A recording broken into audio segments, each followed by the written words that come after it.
La Suisse fait partie des pays avec le salaire le plus élevé au monde. Si tu bosses en tant que fritman à McDo, tu peux toucher tes 4000 balles. Si tu n'arrives pas à mettre 15 000 à 20 000 euros de côté chaque année, c'est que tu fais n'importe quoi avec ton argent.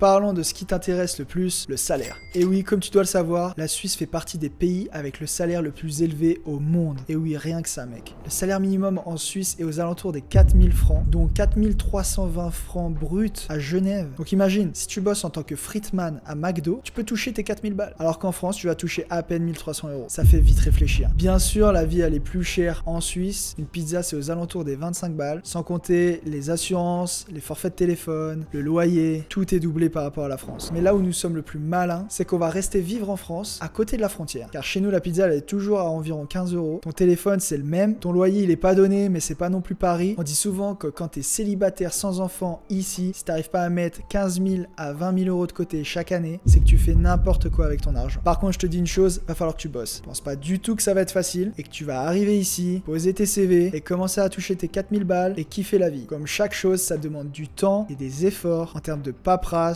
que ce soit ton CV, ta lettre de motivation, ton permis de travail, tes assurances, etc., etc. Également, le temps plein en Suisse n'est pas comme les fainéants de français à 35 heures par semaine, mais bien à 42 heures par semaine. Et ça, c'est sans compter les transports et toutes les autres démarches administratives que tu puisses faire selon les cantons dans lesquels tu travailles. Et également, tu as le système de change à prendre en compte, le système bancaire, etc., etc. Mais si malgré tous ces obstacles, tu es prêt à les franchir, alors la Suisse peut réellement être le tremplin pour toi, qui te fera atteindre ta liberté financière. Car pour moi, je le vois comme ça. Mon seul but quand je suis arrivé ici et que j'ai commencé à travailler en Suisse, c'était pas de faire métro, boulot, dodo et de toucher mon gros salaire, d'attendre la retraite, de galérer pour demander mes vacances, mes congés, d'être réellement emprisonné dans cette prison dorée. Mais plutôt de profiter de ce haut salaire suisse pour investir dans l'immobilier et massivement dans des actifs qui pourront remplacer ton salaire suisse. Comme l'immobilier qui était mon premier pas vers la liberté financière. À 20 ans, après avoir signé mon premier CDI à 4500 francs brut par mois, après avoir fini ma période d'essai de 3 mois, j'ai acheté mon premier immeuble de rapport de 8 petits studios, puis 2 autres appartements, puis une opération achat-revente, etc., etc. Et la machine était lancée. Et cela aurait été totalement impossible, ou bien ça aurait mis 15 ans de plus si j'étais resté en France avec mon petit salaire. Donc si toi aussi, tu veux quitter cette matrice française et prendre le tremplin helvétique, clique sur le lien dans la description pour commencer ta vie de frontalier suisse.